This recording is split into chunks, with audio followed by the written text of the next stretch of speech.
Not particularly. Okay. This bamboo coral we're just passing now was one that was pretty well established. It's a clade I4 bamboo coral called, likely called Isidella, but it's probably going to be redescribed based on what our collaborators ashore or scientists ashore have said. This is one that's quite common out in the Pacific seamounts. Would you like a zoom on this one, Steve, or are you good without it? Not necessary, but if we'd like to get some images, we can do that. Okay, we can just do a quick second. Yeah, maybe You're a gonna just do a partial zoom partial? with that and the Walteria. Yep. So normally we would see this one as kind of a candelabra shaped. It looks like it's been pushed over a little bit, which could be indicative of some sort of impact of the flow conditions on this colony. It's not exactly growing in a perfect candelabra shaped. So that's kind of noteworthy, but I think it bears enough resemblance to the I4 clade of bamboo corals that we can make a good ID on it. And one, particularly for bamboos, as I was mentioning before about the branched versus unbranched and where the corals branch, it's sometimes difficult to pin a lot of bamboos to a genus and species. That would be the ideal. So until that happens, a lot of these bamboo corals remain undescribed. We can use clades, which are basically like taxonomic groupings, to assign some sort of structure to the diversity of bamboo corals. So you might hear me call out, clade I4 or clade C or clade D1. These are all different characteristics. We're taking in all the characteristics of the colony and making that identification based on our collective knowledge as a deep sea coral community. Have we seen this sponge yet on this dive? We can take a closer look. Jess, could we get a partial zoom on this one? Yeah, sure thing. I'll get us a bit closer and we can take a look. This one actually might be a farreid from the way it looks and suggests that it could be in a different family from the larger sponges, like the ferronematids we've been seeing earlier. Okay, go ahead, Jeff.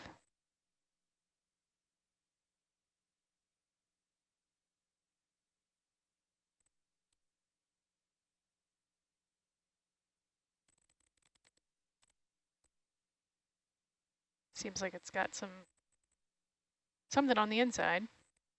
Can't really tell from Yeah, there's certainly some associated organisms. Yeah. I also see some. I think it could be a reasonable guess that this could be a farreid, but I would defer to Chris and others who are more specialized. Yeah. Interestingly, in the background on the basalt, you can also see some little colony starts. Oh, yeah. That is something we noted, was quite abundant in certain places on the slope on our dive previously, was the presence of recruits. Yeah. Which is indicative that there's good reproduction and good settlement going on in this particular site. Yeah. Thanks, Jess and Jeff. Yeah, sure thing. Full away, please.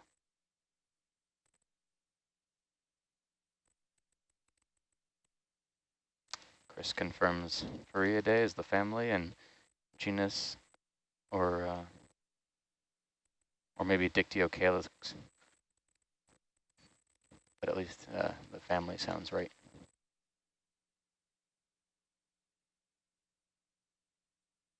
Looks like we're on the move. We're on the move. Yeah.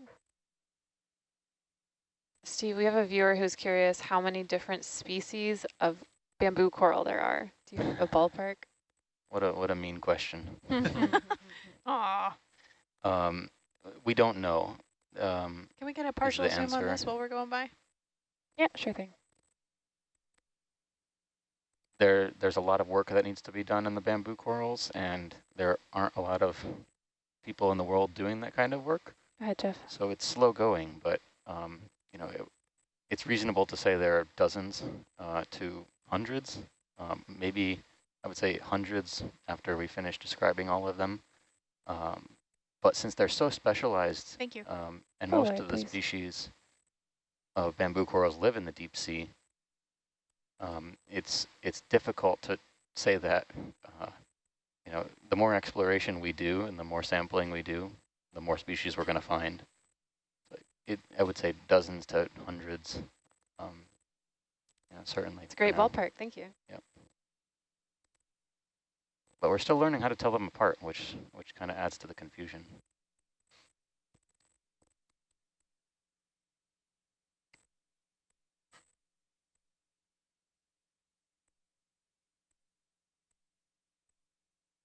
Interesting little feature here where you can see that the sheet flows are kind of made a little divot here, and in that divot is sediment and some tiny, tiny little nodules.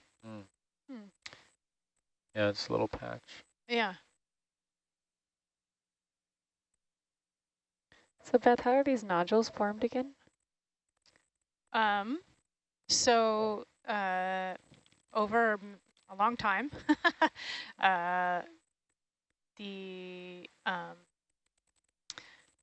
sorry, let me back up. So oftentimes this will form on rocks, but it can also start on small bits of sediment, a shark's tooth, all kinds of things can be the precipitating element that over time you get these very thin layers of iron and manganese oxide crusts that form. They also co-precipitate other metals at the time.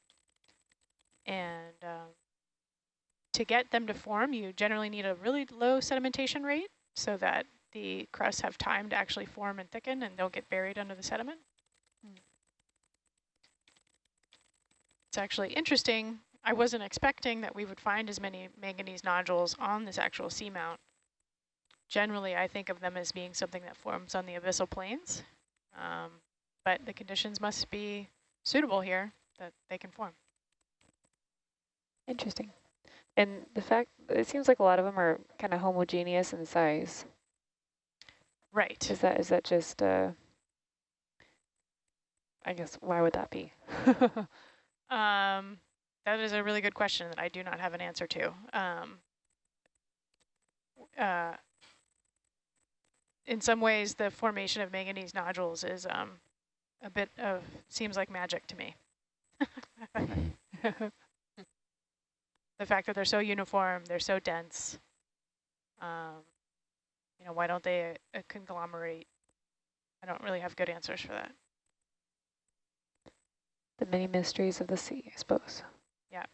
One of our scientists ashore is chiming in that the uniform size probably just has to do with the material that the manganese crusts are forming on is must also be relatively uniform. So you know, whatever they start forming on must be similar. Roger. Very cool. Interesting that in order for them to form, it seems like they'd have to be undisturbed, but in order for these coral to be growing, there'd have to be some amount of current and food delivery. Interesting balance here.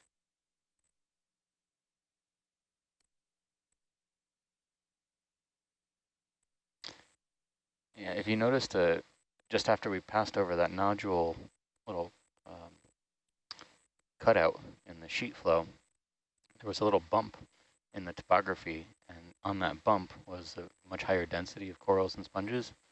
So even though this sheet flow has pretty decent current, even where you have areas that are even slightly better current flow, suspension feeders are going to take advantage of that space and usually can grow at higher densities because they have better access to a consistently higher supply of food, marine snow that drifts by.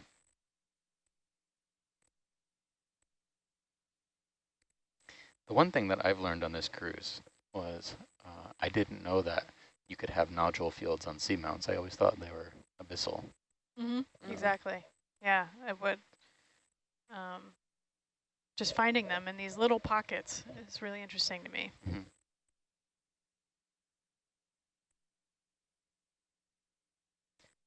Although I will say that for the few nodules that we've collected so far, they're pretty small, maybe 2 to 3 centimeters in diameter. And when we break them open, the the nucleating item is actually pretty large. So as compared to nodules that you might find on abyssal plains that can form on start on much smaller grains and then just get bigger and bigger and bigger over time. Interesting. Is this isn't the same thing? No, never mind. Oh, our scientist ashore kind of clarified here. Yeah, you actually do need the currents to keep sedimentation clear if you aren't somewhere with extremely low sedimentation rates like the abyssal plains. So seamount nodules actually can enjoy currents to keep them from forming and not being buried. That does make sense. Thank you. There is so another one of our scientists ashore, a biologist, a crustacean biologist, Mary Wixton at Texas A&M, wrote us after our last dive and said she saw a particular crab, type of lithodid crab, the group of crabs known as king crabs sometimes. Saw a very small lithodid crab on a few of these corals and sponges that could very well be a new species of crab. It's white. It's not a squat lobster type of crab. It has very spiny carapace, but that's what I'm looking out for as well to see if we can find that. Yeah, when we saw those other crustacean, I was like, no, I don't think that's the one that she wants. Yeah, it's very subtle. They're very closely related, squat lobsters and other. Jeff, please. So here's one of those sponges that seems to either be that's great, catching sediment or just has a really interesting texture. Yeah. The bottom side of a loaf of bread. Huh. Or a toasted marshmallow. I like Steve's better. I can see the marshmallow in it. It's interesting, the branching, it's like they went right up next to each other as they were growing. Yeah. So there's a very thin line. Yep. Okay, go ahead and come this is quite soft. Yeah. I thought it would be more rigid, but you can see how it moves in the flow.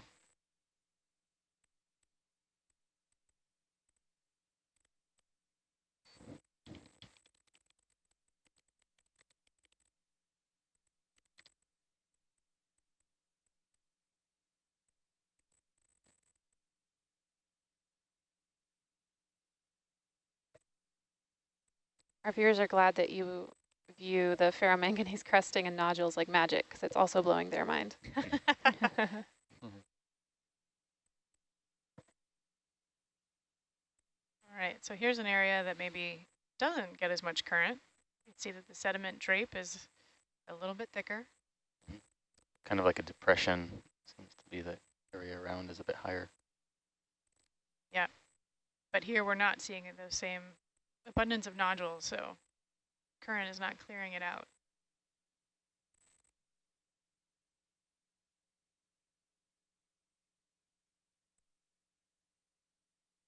Rennie, how are we doing on our ship movement? Yeah, we're about 3/4 of the way through, okay. And I'd say Argus is about half of the way through. All right, we can see in Argus's view that we're going to be coming over the sediment patch relatively soon, coming up to another slope that looks like either some small boulders or maybe a talus field.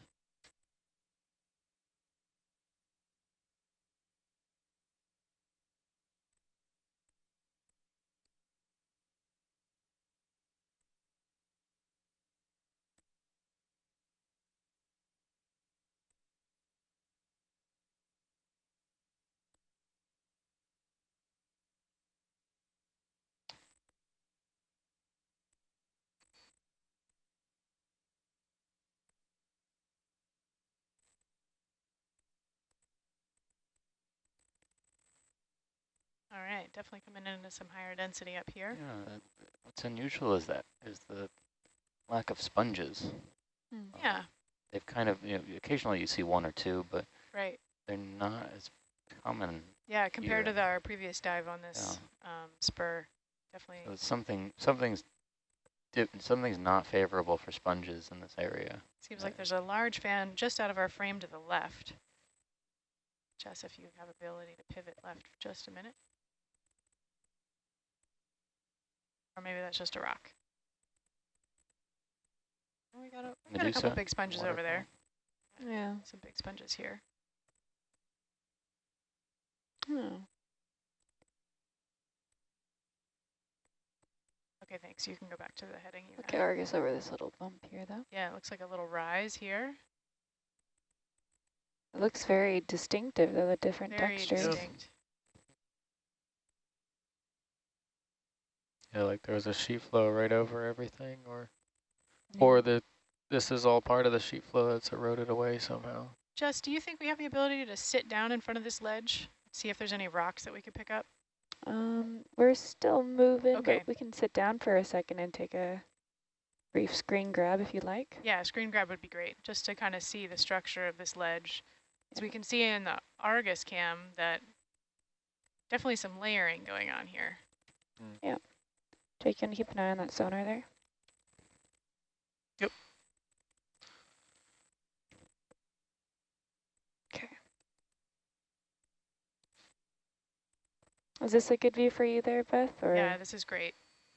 do you want lasers on or off for this view? Lasers on is fine, just to give a sense of the scale Roger. that we're looking at. Is that another one of the corals of interest there? I think it's very similar. The polyps are low and kind of stubby. The target. Beth, is this all good? And Yep, you can keep moving. Thanks, about Jess. the one in the middle of the screen there on the left? This one here. Yeah. Ooh. Sorry, guys, I'm going to get a little ahead again. Yep, sounds good. Yeah, and I can always backtrack if you need anything, if anything is really sticking out to you back there. It looks like we're going to hop over this flat sheet flow feature into more rocks. Yeah.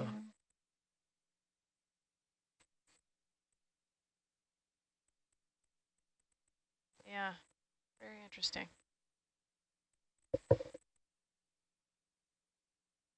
A polychaete? Oh, In yeah. the water? Oh yeah. Yeah. Could be a little Polynode. polynode. Yeah. Little dance. This is what we're talking about, folks, in case you Mhm. see it. Oh. Those are hard to track. Yeah, they are. So still, not super high density of sponges. There's a couple here and there. Much more of these corals.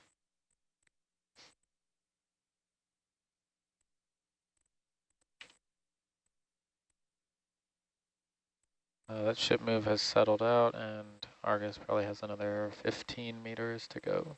Roger that. Beth, it looks like there's another It does. sheet here. Want to see that as well? Yes, please. It might be in a bit better position here. Steve, could we get a couple screen grabs? Yep. Or stills? Yep. As we're coming up over this feature.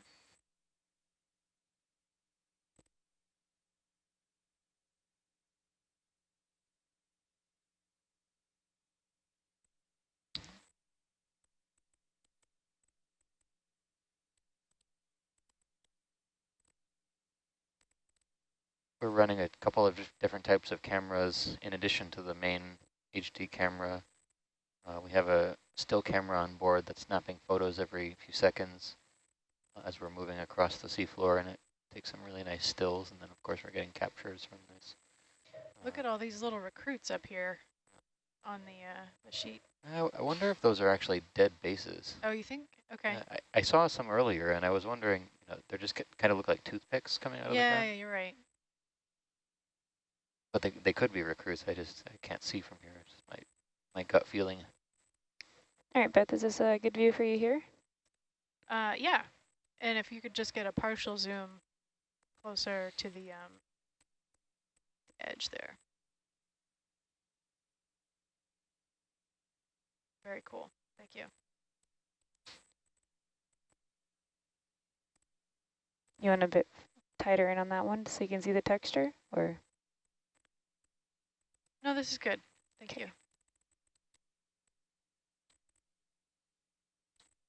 Okay, we can keep moving. Roger that. Full light, please. Steve, while we're here and things are settled, do you have any corals in mind that you want to see?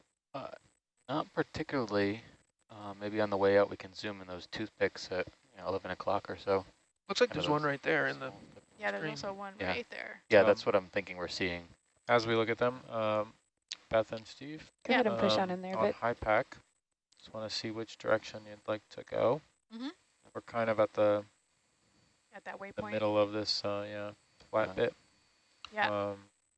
Is that the little bit tape of that you're context referring to here. there, Steve? That's perfect. Yeah, that's exactly what I thought we were Yeah, looking so at. Rennie, I think what I'd like to do is kind of go on a southeast trajectory over this flatter spot to exactly right about there, and then we'll maybe pick a northeastern from there to go up to that pinnacle. Capture. Okay, we'll head here then. All right, full wide there, Jeff, please. So we kind of have the circle of life going on here for corals. We have old dead bases, live colonies, and then new recruits. So Can you tell from the base what type? that one's a bamboo coral. Okay, yeah, that's most what I was likely. thinking. Yeah. I mean, you would really need to see the nodes to determine 100% that it's a bamboo, but just based on how the other colonies around here look, bamboo corals will often appear chalky white calcium carbonate, whereas sometimes primnoid colonies, if they're freshly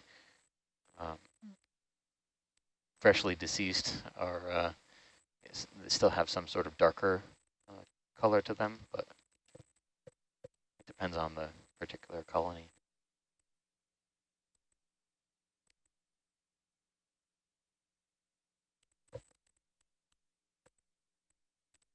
How deep do you think that sediment is? 130 if you'd like.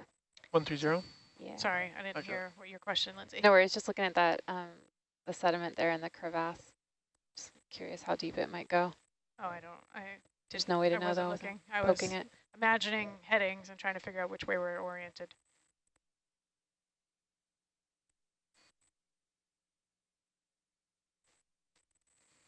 So even here, there's still some pretty good density of coral. It's a little harder to pick up because they kind of blend in with the background, but they're there for sure.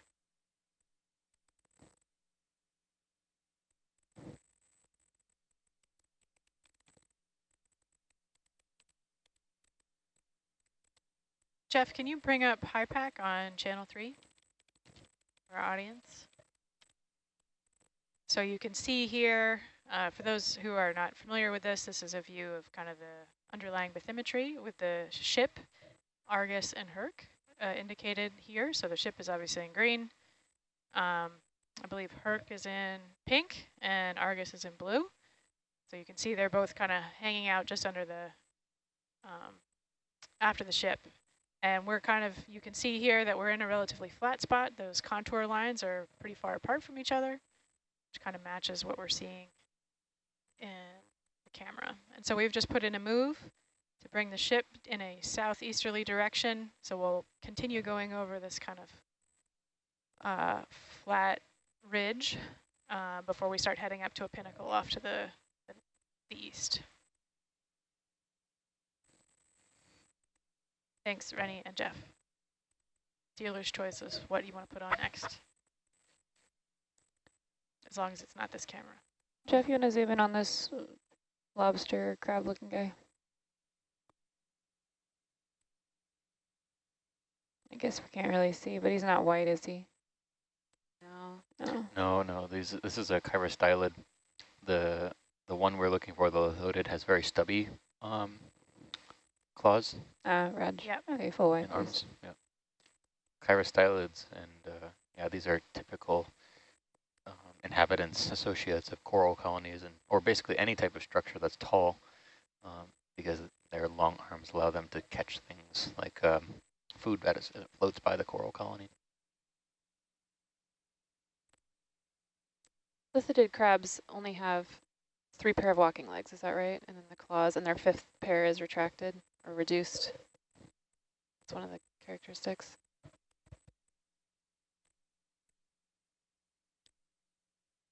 I don't know. Oh, they're decapods, right? So they can only have 5 pairs of appendages, 10. Yeah, and I think total. Yeah. I'm not sure of the breakdown for squat lobsters, how they're arranged.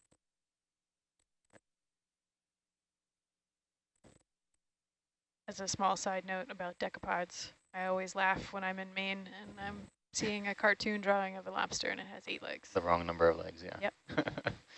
Lobsters are decapods. Yeah, it's hard though, because so are hermit crabs, right? But their 5th pair is clasping and reduced in size to grab the shell.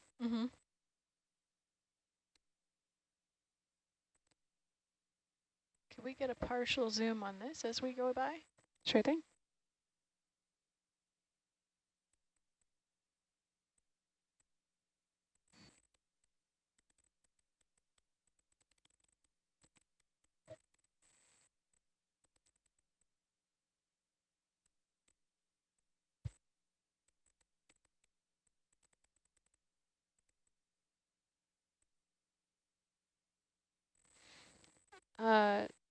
Jake and Jess, how far can the ROVs go away from the ship? Away from the ship? That's great there, thank you.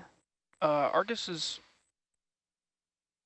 really fixed to a position below the ship. It can swing depending on like the currents and Thanks, Jess and Jeff. Yeah. Um, Car styled. Pull wide, please. Like, depending on if the ship's moving, and Argus is still feeling a pull. But Hercules can move basically as far as the tether allows it. So the tether is connected from Hercules to Argus, and it's about 30 meters and allows Hercules to free fly. Basically anywhere in a radius of 30 meters from Argus.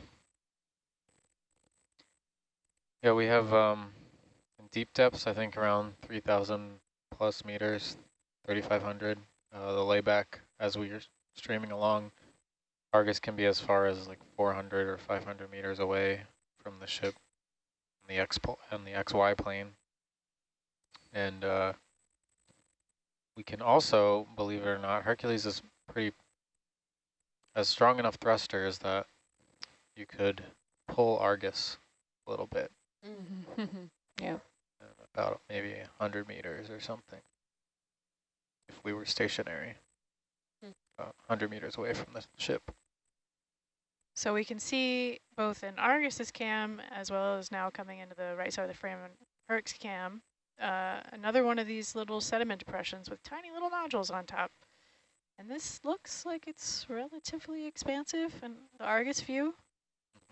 Yeah. So I may want to try and sit down and take a push core if we think that's possible. I can stop right now. Thank Yep. you. So if we could go out a couple meters, get to where. Yeah, if you boogie to right Yeah. there, Get a little bit in front there. I think Argus will settle like right above you, be within range. Roger Yeah. that. And it want to try to stay in the center of whatever feature this is. Have the best luck of getting thicker material. See if I can mark some edges here.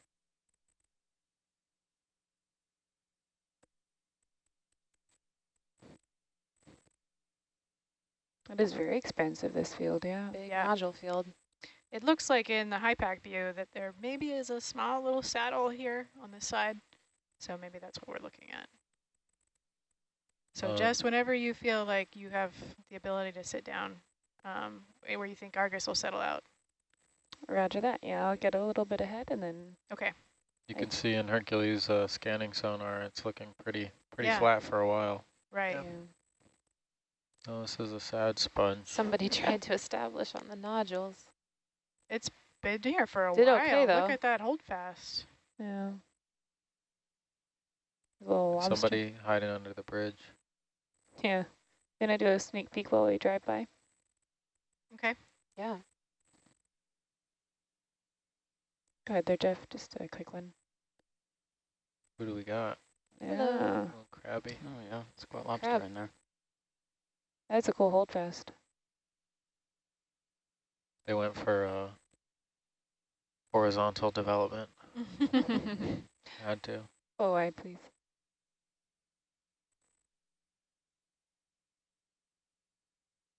Yeah, it's a bizarre. I'm wondering if you see here in there's kind of this linear feature here, and then possibly also rock over here. So we're kind of like in this channel of the manganese. Yeah. That's a guess though. It's a good enough guess.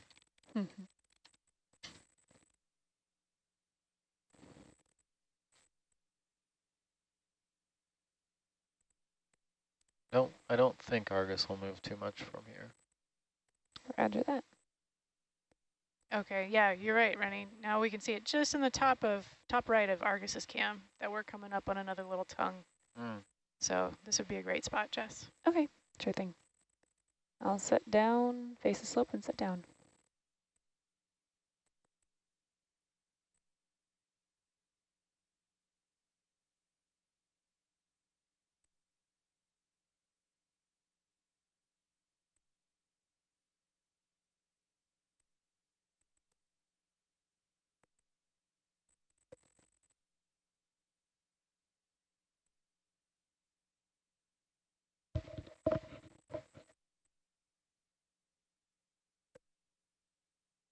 Jess, can you explain why you changed your heading for the audience behind us or watching?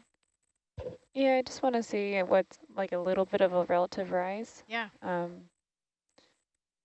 Yeah, it's pretty flat here though. So, Mm-hmm. But if there was like a little bit of a slope, then you want to face into the slope for these cores. Okay. Thanks.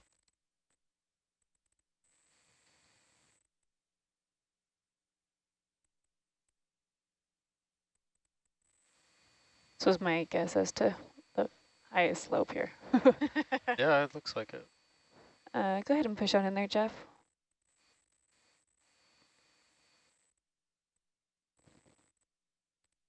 Great. And so we have the lasers on in the frame, and so you can see that each one of these nodules is probably about 2 to 3 centimeters in diameter. Great. Thank you. All right, full way, please.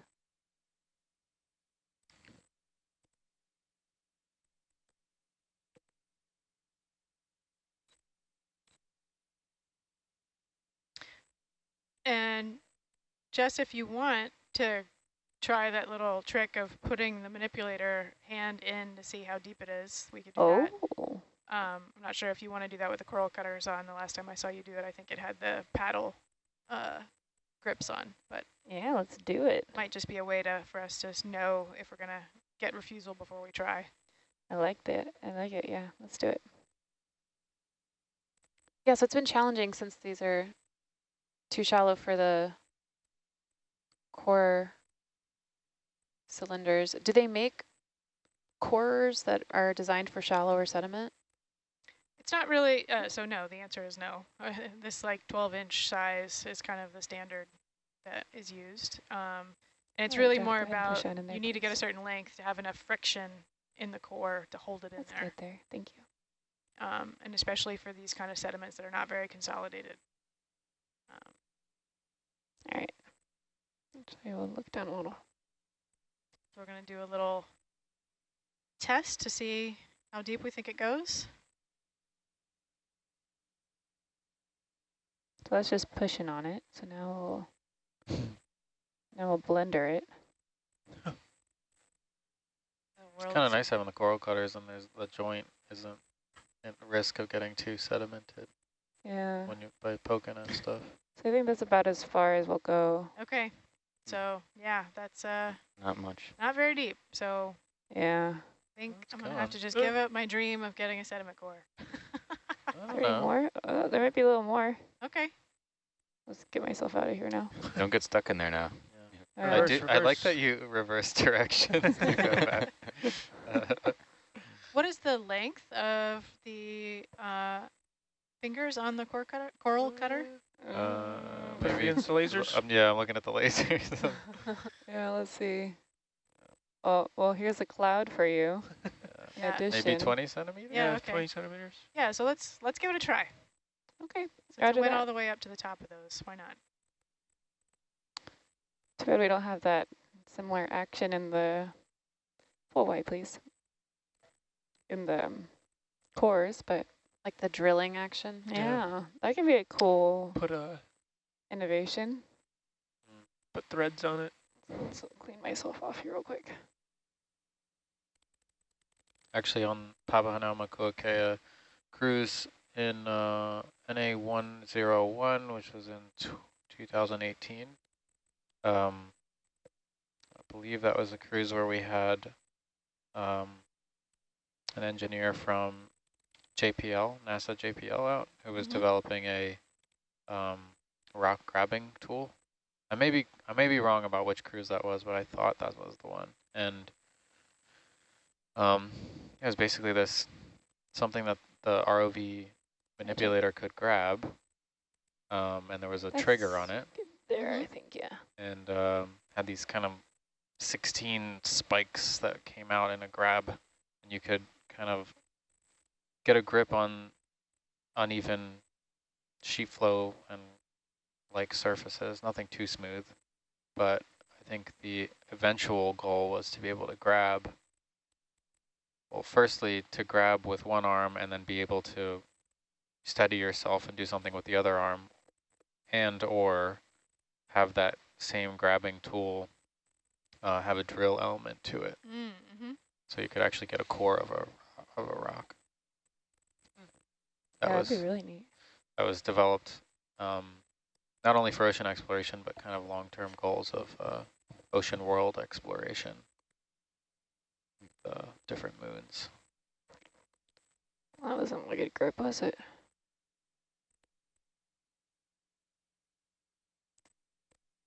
A little tornado going on to the side there. Yep. Yeah. If you don't have your Oh yeah, interesting. Cool hydrodynamic action going on. if you don't have your quad view on, you should look at the lower left screen on your quad view. Okay, let's try that.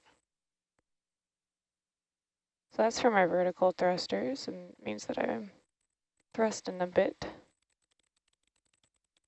Pin us down on the seafloor. Some hydrodynamics in action.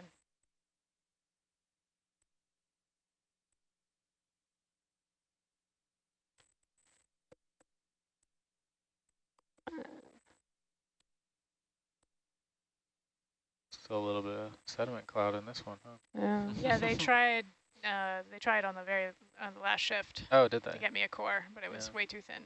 So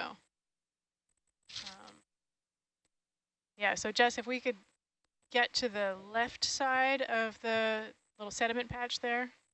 Sure thing. Just to try to get some undisturbed material. Yeah, let's. And everybody think good thoughts. Keep your fingers crossed, whatever kind of things you do to see if we're going to be successful in this one. I think this is maybe the 5th time we're trying sediment coring on this expedition. 4 of those 5 times have been with Jess, so. Oh, so it doesn't bode very well for us now, does it? Oh, you never know. Never know. It is Thanksgiving. It's a day to be thankful for push cores. Oh. That's the spirit. Let's see. Yeah, you see one on the left side there? I'll move over a little bit. Yeah, or to the top of it, just so you're not in the to the right where all the sediment came raining down. Oh, roger. Okay, yeah. Would it be helpful to be as close to the quiver as possible? I don't think that's going to make a big difference. If it's going to come out, it's going to come out. Try up here.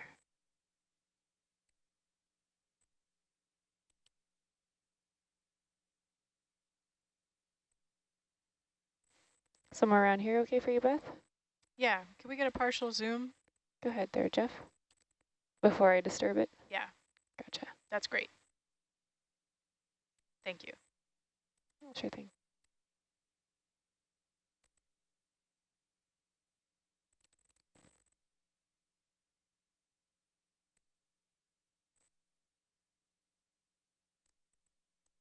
We need that drill action. Come on. Yeah, Beth, I'm already moving the vehicle. I can see that, yeah. Interesting. Yeah. That's about as far as she's going to go. Okay.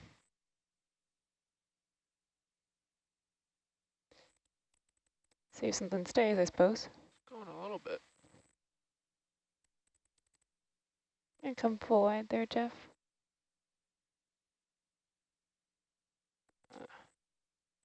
Sorry, my grip is a little bit bad. Let me reset that. There we go. Oh.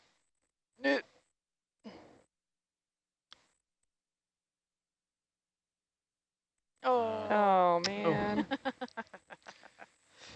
Yeah. Well, it was looking hopeful for a small split second. It's all right.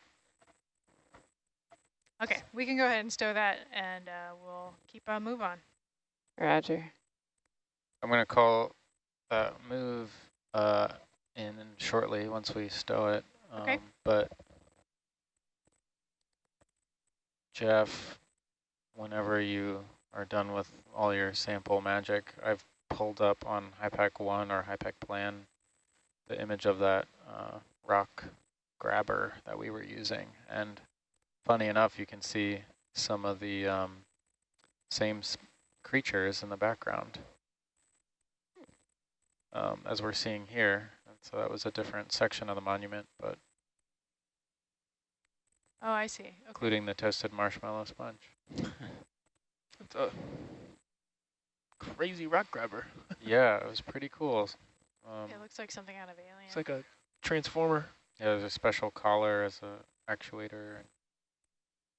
So we were still free to use the manipulator, and we would just grab that and then use that as our grabber. But really cool and pretty simple, just ropes that kind of, you know, when I think we twisted the handle or something like that, and the ropes would kind of pull, and then they grabbed with the claws. It's kind of a phase 1 testing of that. Holding it out on deck, though, you felt like some kind of supervillain or something. So for those watching at home who maybe hadn't been on for the last shift, where a similar coring attempt was made, at that moment we also used a scoop to collect some of the nodules. So we do have some examples of these nodules, we just don't have them in a sediment core.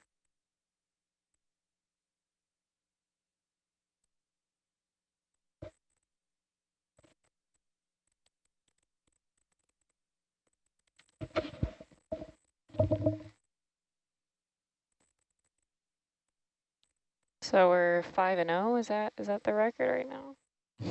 Or 0-5 rather? 0 for 5. Who's counting? I was just thinking, for all the cores we've seen over the years that have just sloughed out, how we don't have a better technology for doing seafloor cores. That's a very good point.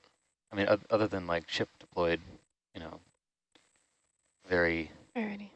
technical cores like brute force, cores. gravity cores, box cores. Yeah, well, they wouldn't be successful here. Yeah. I've tried gravity coring on a seamount before and just came up with empty cores over and over again.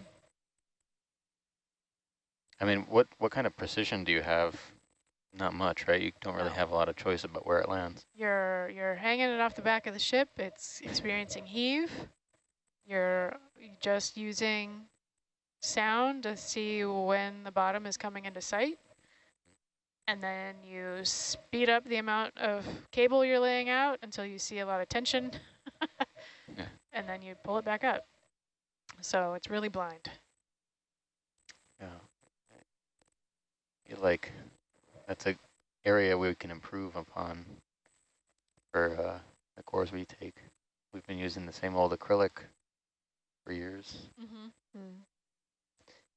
If one were to put, say, threads on the outside of a core, would that potentially mess up the striations in the core? Yes. Oh, okay. Yeah. So that's one of the reasons that we kind of just stick with this approach is that there are other ways to get sediment, but in doing so, you kind of lose the textural features. Roger. It just becomes a sediment slurry. We had someone come out with who was developing an underwater jackhammer.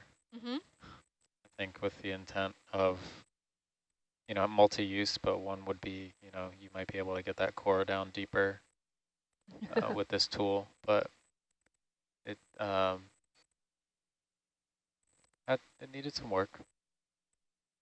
Yeah, hammering and drilling underwater from a vehicle is not trivial. The recoil was about as significant as the action itself.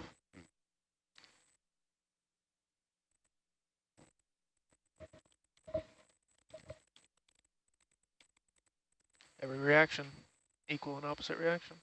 Every action. Rennie, did you already put in that ship's move? I did. Okay, great. Beth, can you describe how the cores work? Is there a one-way valve that lets the water out on the one end? Yes. So if you remember back to what those cores were looking like in the manipulator, there's the acrylic or polycarbonate tube that is attached to kind of a stopper and hose clamped together, and that stopper has some holes in it with a rubber gasket on top. So as you push the core into the seafloor, the water that's in the tube can escape through that flat valve, and then when you pull the core out, it pulls the rubber down so that it holds it in place.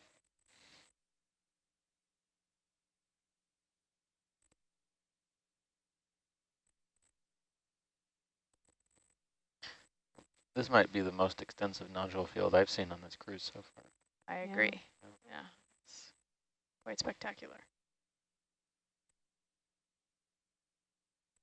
So yeah, if you did a, that's interesting. If you did a backscatter on this, would it be sufficiently different from, a soft bottom? Could you detect Oh, there's a fish in the top left of Herc's nodules versus sediment alone in a backscatter? I think you could, depending on the resolution, like certainly with ROV resolution, I think you would. Whoa, don't do that, buddy. Don't do that. Back up, back up. He's off to our left. Yeah, he's off to the He's right off side. To, Yeah. Argus. Swimming away. Nice. That's Yeah. Attack mode. Thankfully, it did not decide to go into a thruster. Right. Sorry, what were you saying, Steve? I was just commenting on Steve's question about the backscatter, that the an ROV-based multi-beam would probably resolve that, so would a UV, but I don't think we would from ship's multi-beam unless it was a really extensive, I mean, if it was like a, really extensive field, perhaps, but with a sediment layer this thick, I would think perhaps not, because that signal from the salt underlying would probably kind of mask any kind of reduction of intensity caused by the sediment. This feels like a good time to mention that our expedition is named Lu'ua Ea Ahiki Ika Papaku, which has a translation related to going up and down until we reach the seafloor. Wonder if you would be willing to say a little bit more, Kalmayu, since we have you here with us this evening. Yeah, of course.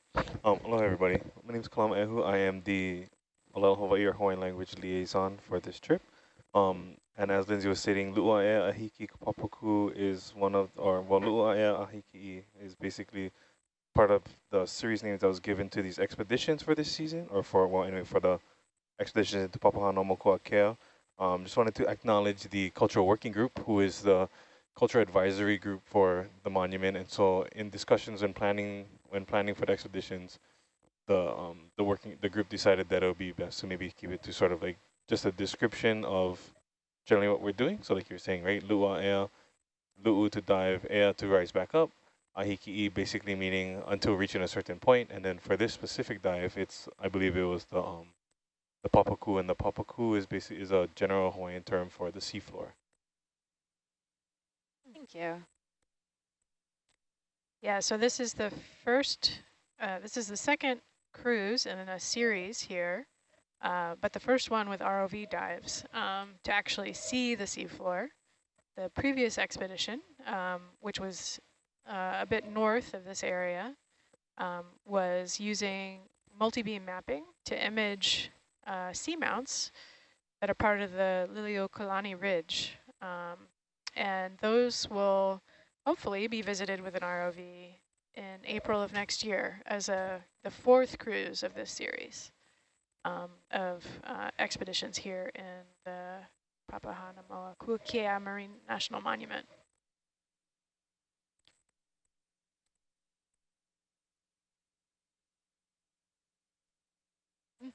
Nodules as far as the eye can see. Are we seeing anything in the sonar for Argus and Herc to indicate that we're going to come up on a wall at any point, Randy? There are a few features. Yeah, nothing wall-like. Couple of perhaps local highs here. Yeah. Of the bedrock and up ahead of Argus. Argus is facing roughly the track we're going. Yeah. And Hercules, not yet on the sonar. We do see that differentiated return that could perhaps indicate that this manganese nodule field will change up ahead, but we'll determine that in 20 meters. Okay. So on a HYPACK, where are we not zoomed out enough to see the other dive track that we did? Oh yeah, no, we're not at all. Not even close. No. Oh yeah, so that's a ways away. Yep. Interesting. Yeah, Steve, I zoomed out a little bit more. You can see where we started that track. Yep. Yeah, so for folks who might just be joining us for tonight's dive, our previous dive was on this same northwestern ridge feature coming off of the Don Quixote Seamount, which is a very large geo. If we were to zoom HYPACK out even further, you would see the flat structure of Don Quixote. And so we did a dive on that structure 2 or 3 days ago, working our way up from, I don't know what exact depth we started at, about 1,800 meters or so. There you go, I zoomed out a bit. And yeah, there you go. So now in HYPACK in channel 3, you can see this very large geo feature. We've done a series of dives on. You'll be happy to note that we filled in that gap. Yes, yes, we did. I'll be happy to note that we. Everyone's happy to note that. So the previous dive we did on this northwestern spur revealed a really, really high density of sponge and coral communities. So we decided to dive on the same ridge feature again, but at a deeper depth, and work our way back up to the starting point to see kind of where that, where the communities become high density. So that is the intent of today's dive. I have a request. Yes? Since this area is kind of devoid of corals and sponges to some degree, it might be interesting to get an eDNA water sample here as like a reference for what's in a nodule field. I agree. Okay. So you want a certain altitude there? Water sample. Yeah, the altitude is not particularly important. This is just fine right here. Roger that. So for our viewers at home who may not know what the eDNA study is, there is the concept here is that animals living in the water shed cellular material into the water that they're living in, and that cellular material contains DNA that can be used to identify the organisms without actually having to sample them. And so throughout this cruise, when we've seen high density animal communities, we have collected these water samples. And so the purpose of this sample here is to be a good background for what might be in the water in an area without a lot of animals above one of these manganese nodule fields.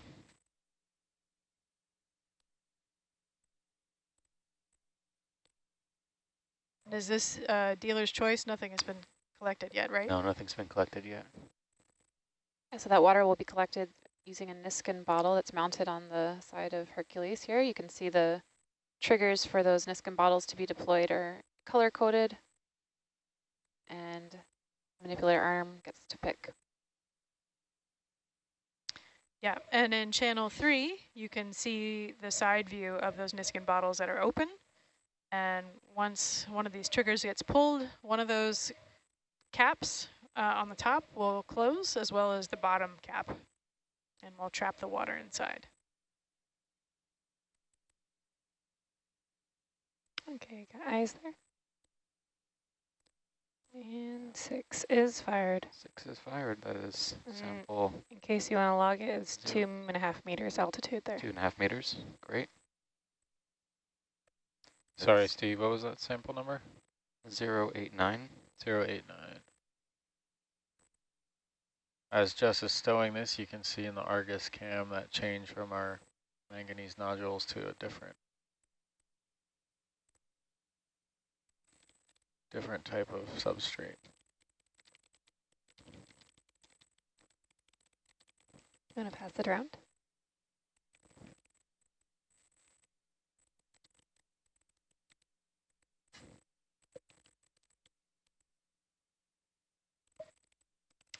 You're too kind to us, Jess.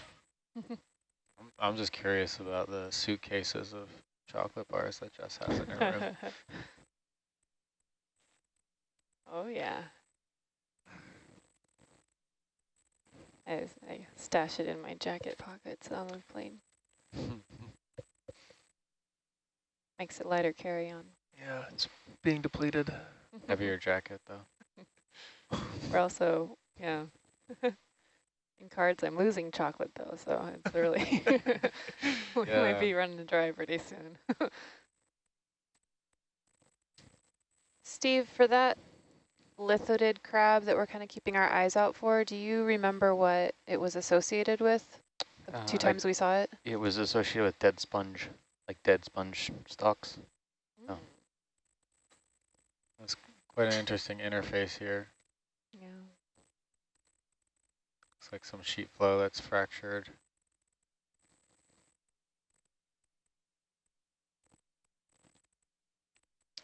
Yes, it is interesting. Sorry, I had my mic off.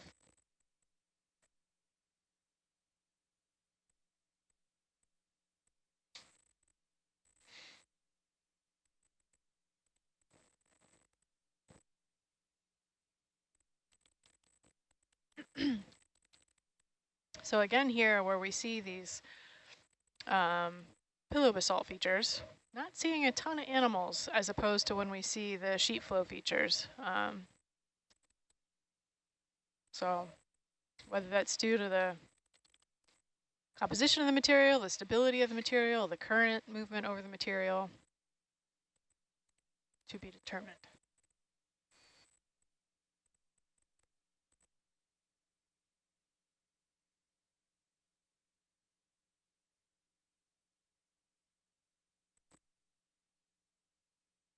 We're seeing some evidence of dead sponges here.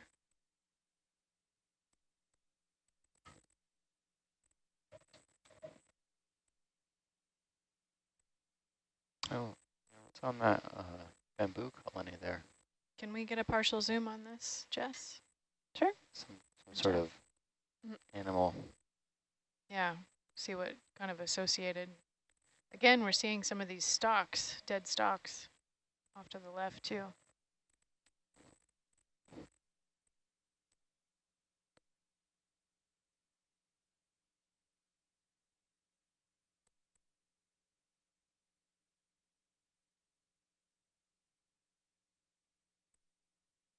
Any ideas? I can't tell you. Yeah, I can't either. A little polychaete floating around down there. Yeah, I see that. All right, Swimming, go I should Jeff, say. go ahead. Yeah, what is that? You guys are looking at the little knobby thing on the side there? You know what I think it might be is a gull. That's this coral is created over some sort of parasite or something. There's no polyps above it. Go Yeah, ahead there, Jeff, if you have any more zoom. yeah, that's a weird. gull. That's something settled on that coral, and the coral didn't like it very much. And so whatever was there, it could be something like a barnacle skeleton, like a barnacle shell, or anything usually. It's usually something that has some sort of calcium carbonate structure, so it can start to secrete. The coral will regrow over that and secretes this giant gull. That's disturbing. You can see now there's some polyps, yeah. So if you opened that, there's probably some other like remnants of an organism inside, kind of like mummified. It's like the turducken of coral. Yeah. Will that piece My eventually goodness. fall off? Or No, it'll become incorporated into the skeleton. Wow. Yeah, Wow. yeah, that's pretty. I've never seen a gull that big before. That Was was a good huge. 5, 6, 7 centimeters. That's interesting. Yeah, that is really odd. I mean, I've seen them before on. I cut them open before on Chrysogorgia colonies. Chrysogorgia